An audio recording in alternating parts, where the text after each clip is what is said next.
There is a big parking lot here, and I'm actually right outside the Denver Museum of Nature and Science. I also think you can park underground here, but the building itself is humongous, as you can see. This is supposed to be a snow mastodon. It's almost like a mammoth or elephant, and it's made of bronze, and it's standing here right in the corner.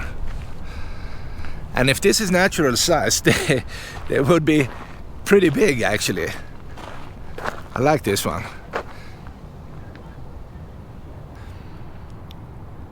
They put up a sign here giving you the story, who made it, and so on and so on. And they also have a few pictures here. And this is basically from when this artist made this one.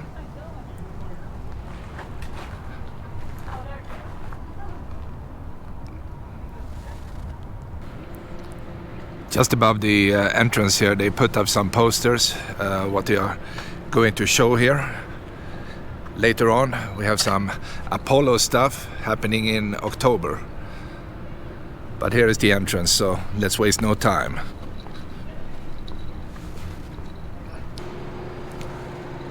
The first thing you see when you walk in is this massive skeleton, probably in real size, of a T-Rex.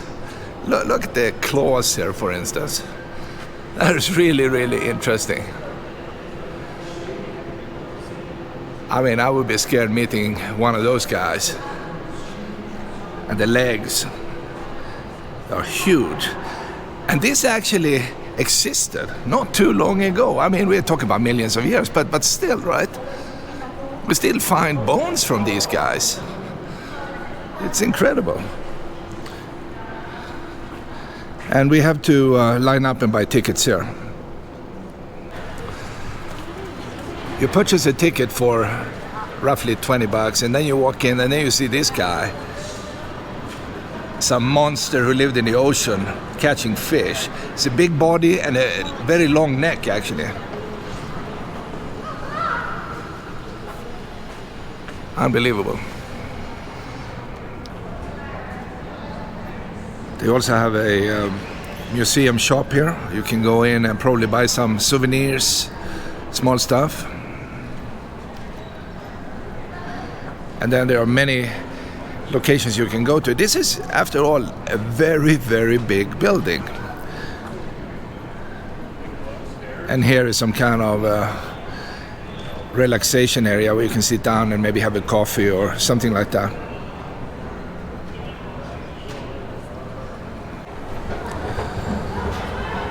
I asked, and they have the prehistoric stuff up on level 3 here, and of course I cannot wait. I'm like a baby, and I need to see dinosaurs. And I actually like the models they put up everywhere here under the ceiling here. This is probably a whale, right? Some kind of, what is it? A fin, well, they say fin whale here. The second largest living animal on the planet, and I'm right under it here. And just the head itself here is humongous. It's like 8 feet, maybe 10 feet in size. So to see these in nature, that's just incredible. But I have to move on, up to the dinosaurs.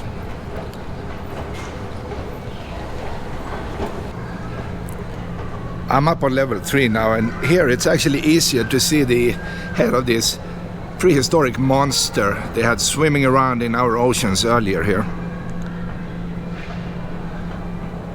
Can't believe they actually function with, you know, a neck that is like, what is it, 15 feet long? It's unbelievable. As you can see, we have the prehistoric stuff into the left. We have the Egyptian mummies to the right, and also a wildlife hall or halls, and some special stuff here. But let's start with the dinosaurs. That can be interesting. And it looks like it's going to be extremely dark in here, but let's give it a shot.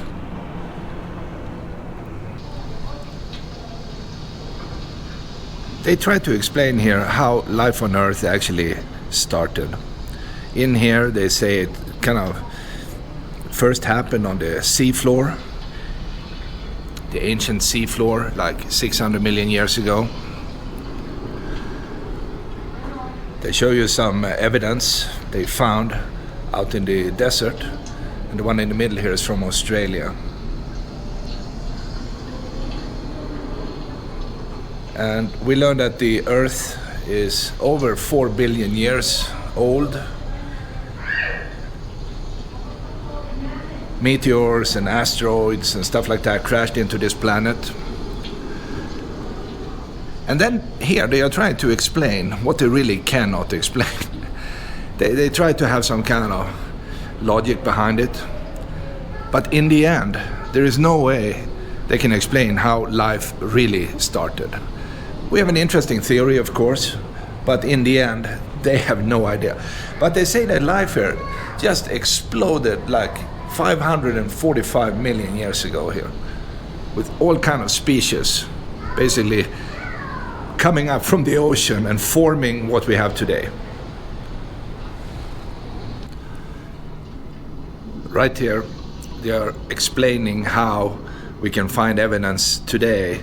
They say that certain animals, they fell down in mud or whatever, and basically they became preserved. And that's why we can find them today as fossils.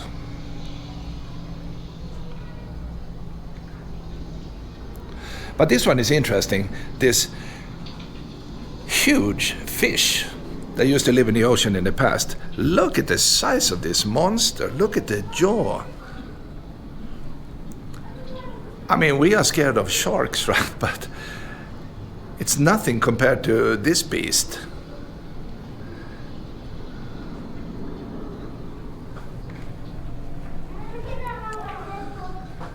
And it looks like everything was bigger in the past, and then over the years, the millions of years, things became smaller. But we still have some really big animals swimming in the ocean. Just think of the whales and some big sharks, things like that. So we still have some pretty interesting animals out there.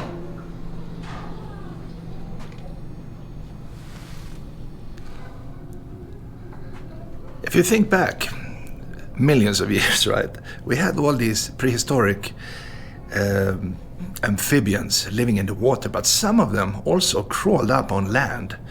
And that's what they are explaining here. They say that some of these creatures we had in the past lived in two worlds, basically, water and land. And you see this massive frog-like creature here. I'm not even sure what to call it, but it's kind of interesting. Here you can actually press a button and nothing happened. Let's do it again. Oh, I see. If I press a button here, you can see a giant dragonfly here. Light is off, light is on. And they built up this fantasy forest here. And I think there is a lizard here. How about this? This one. It's a fake plastic lizard here. But maybe that's how they look like millions of years ago.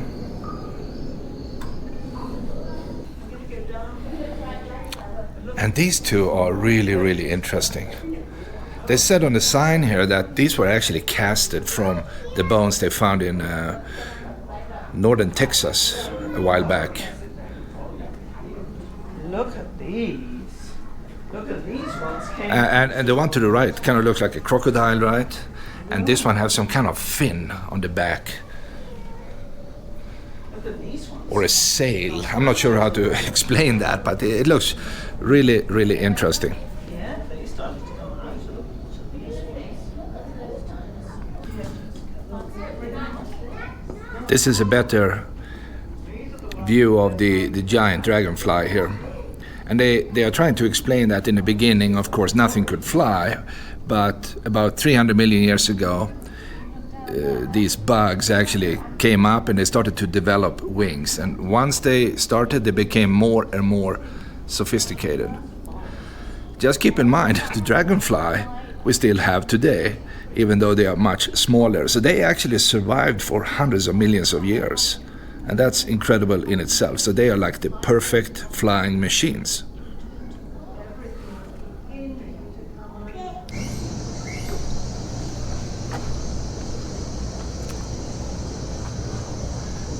We definitely get the feeling we are in the middle of a tropical dinosaur forest here. And the size of these dinosaurs could be from very small up to an incredible size.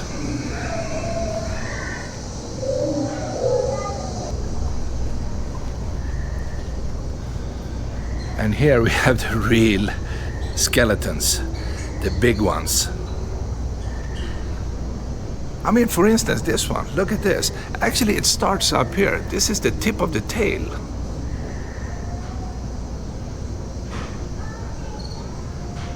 And we just follow that one. And we are still just looking at the tail here. And here's the body. And you can just compare the size with the people walking around here. It's impressive. It's very, very cool. And here we have some smaller ones running around.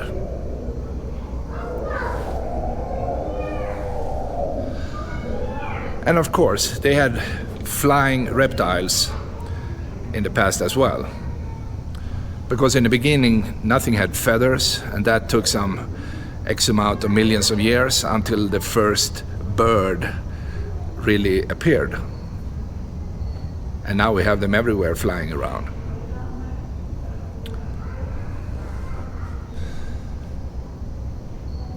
The feet are enormous. And these bones they had in their legs are also huge. This one I'm guessing is like 5 feet long.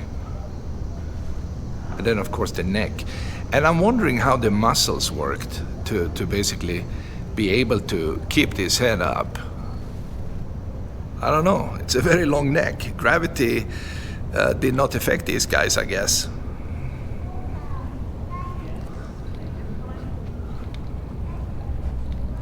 Wow, this is a big head here.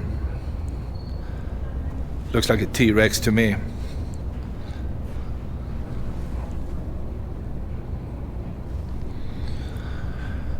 And what is this? The Triceratops head here, or part of it.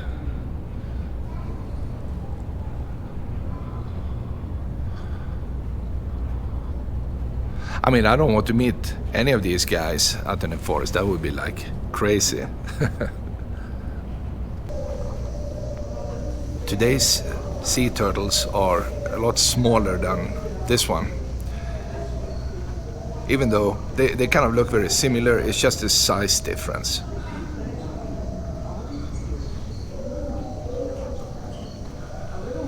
And up here you have these flying lizards here. I know this one would be very hard to see here because of all the lights and all this stuff, but maybe you can see it. The wingspan is probably like 8 feet, something like that. And I believe a few of them actually went up to almost like 15, 16, maybe even bigger at that time.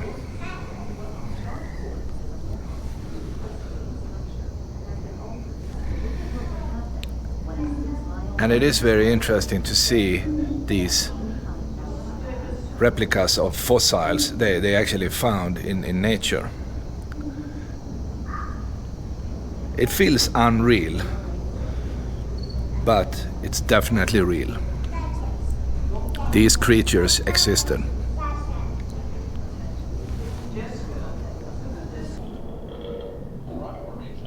And eventually, the dinosaurs, they died out.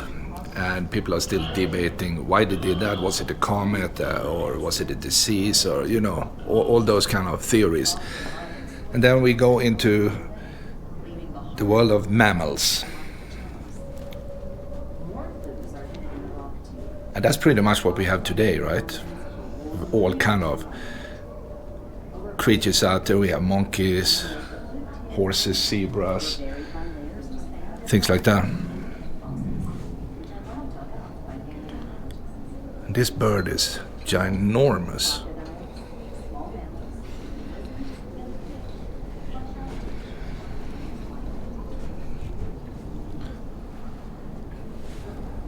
And yes, they had palm trees even 50 million years ago. And what you're saying here is that this particular palm tree actually lost a leaf and it sank down to the bottom of the Wyoming lake and it became preserved. And this is a replica of that.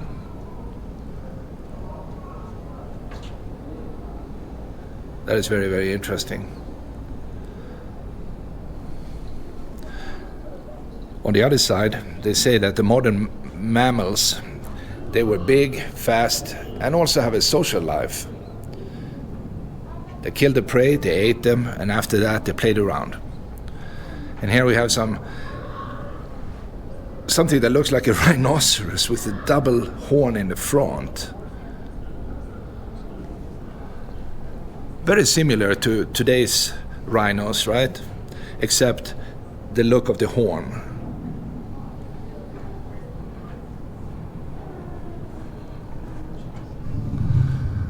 Look at this beast. It's very pig-like in a weird way, right? In between a pig and a buffalo and a wolf. I don't even know what this is. They say what it is, but the name is so complicated. I can't even pronounce that, and it's hard to film that name. But this beast lives in Nebraska, at least. What do you think?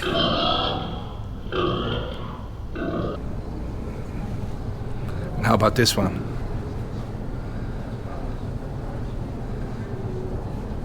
Some kind of weird looking elephant.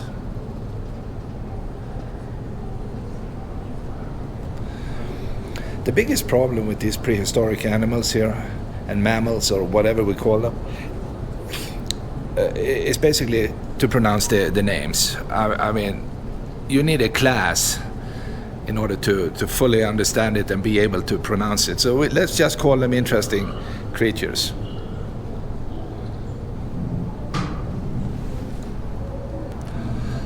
Not only did animals change, the climate also changed. Some areas became, very wet, other areas very dry, like deserts, things like that.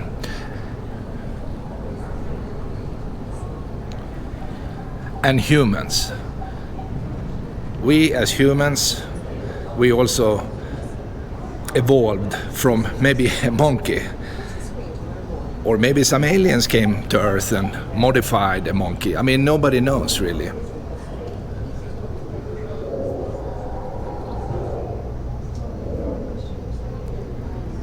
But there are many samples of the prehistoric man they have found in Africa and so on and so on. And maybe the early man looked something like this. Walking on two legs, and the brain capacity just became bigger and bigger and bigger and bigger.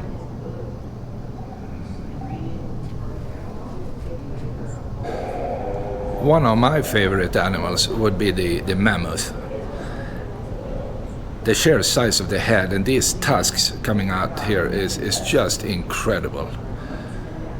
And they lived, during the Ice Age also, or at least the last living examples probably died out around that time.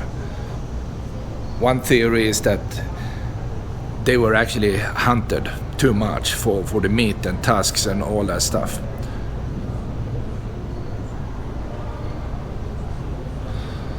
Wow, there's a kind of lab in here. They are sitting here working, studying the past.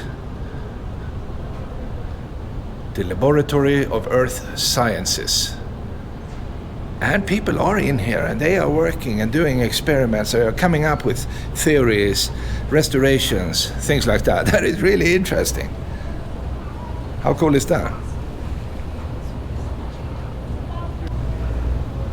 During the Ice Age, they also had some megafauna.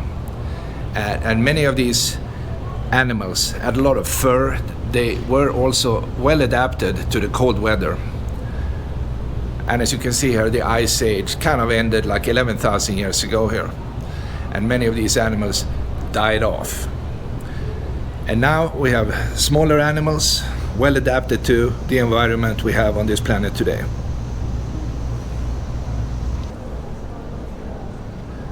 This will be my last stop here. You see this big bone here? You see there is a mark down there. It's hard to see, but maybe you can see that. I was just told this is a carvings mark. So somebody carved this with a dull stone knife or an axe in the past. Very similar to how you carve your turkey, right? I hope you enjoyed this little walk here. I learned a lot actually, and I hope you did too. How life actually evolved from the beginning, from the early beginning on this planet, through all these cycles of life, into dinosaurs, into mammals, and to whatever we have today, right? So with that said, I see you next time. Okay, have a nice day, guys.